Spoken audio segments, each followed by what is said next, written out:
Olá! Você sabe os 5 erros mais comuns na declaração de imposto de renda? Quer escutar um pouquinho mais? Então, continua assistindo.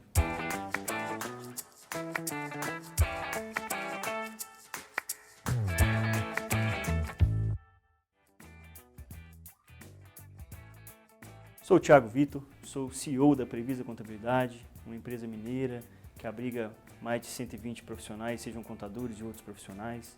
Sou também o presidente da Rede Nacional de Contabilidade, o atual presidente. É uma entidade que tem empresas em todas as capitais do país, em praticamente todo o território nacional, e que abriga entre mais de 2.000 profissionais, entre contadores e outras profissões. Vamos falar sobre os principais erros, 5 principais erros que a gente observa nas declarações de imposto de renda, como fazer para observar, para ter pontos de atenção e evitar esses erros. O primeiro erro que a gente gostaria de comentar é exatamente não declarar todas as fontes de renda que as pessoas recebem, né? Então, é muito comum a pessoa ter mais de um emprego, mais de uma fonte pagadora.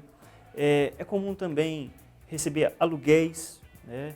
É comum também ter dependentes na sua declaração que você recebe pensão alimentícia. E também acontece de você ter dependentes que já trabalham, ele está na sua declaração de imposto de renda, né, figurando como dependente, ele já trabalha e esse rendimento dele também deve ser declarado. Lembrando, gente, que algumas dessas rendas, por exemplo, os aluguéis, quando você recebe acima do limite de isenção do imposto de renda, que muda todos os anos, você obrigatoriamente tem que recolher mensalmente o Carnê-Leão. Nós temos um outro vídeo no nosso canal que vocês devem obrigatoriamente ver esse vídeo, tá? Carnê-Leão. O segundo erro que é muito comum é a pessoa alterar o valor que está lançado dos bens. Veja bem, a declaração de imposto de renda é um documento que os valores lançados ali são valores históricos. Se você comprou um carro por 100 mil, hoje ele pode valer 10. Mas, na sua declaração de renda, o valor que vai permanecer vai ser os 100 mil. Da mesma forma que tem imóveis, por exemplo, que eles são comprados valores pequenos e eles valorizam. Então, gente, eu só quero reforçar que os campos lá dos valores dos bens, ele só pode ser alterado se você tiver elementos que comprovem a alteração desse valor, né? Ou você fez reforma no apartamento, etc. Agora, não pode ser alterado sem um documento que embase. Gente, o terceiro erro que é muito comum é a questão dos bens que estão financiados, que foram comprados financiados. É muito comum as pessoas lançarem o valor integral do bem, do apartamento, da casa ou do carro, na sua declaração de imposto de renda, sendo que ela não pagou o bem ainda. Então, a melhor forma é lançar apenas o valor que você já pagou.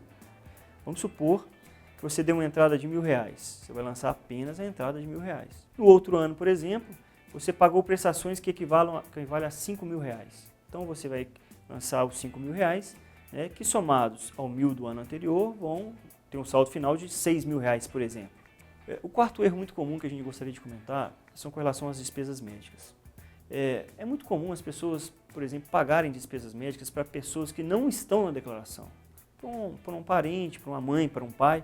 Então, assim, você só pode lançar na sua declaração se o beneficiário estiver dentro da declaração, ou seja, se o beneficiário for você mesmo ou dependentes que estejam dentro da sua declaração. Lembrando, gente, que existem muitas despesas que não entram, como despesas dedutíveis. Então, fica a dica para vocês procurarem saber se aquela despesa é efetivamente dedutível ou não. O quinto e último erro que a gente quer comentar é a questão do lançamento da previdência privada.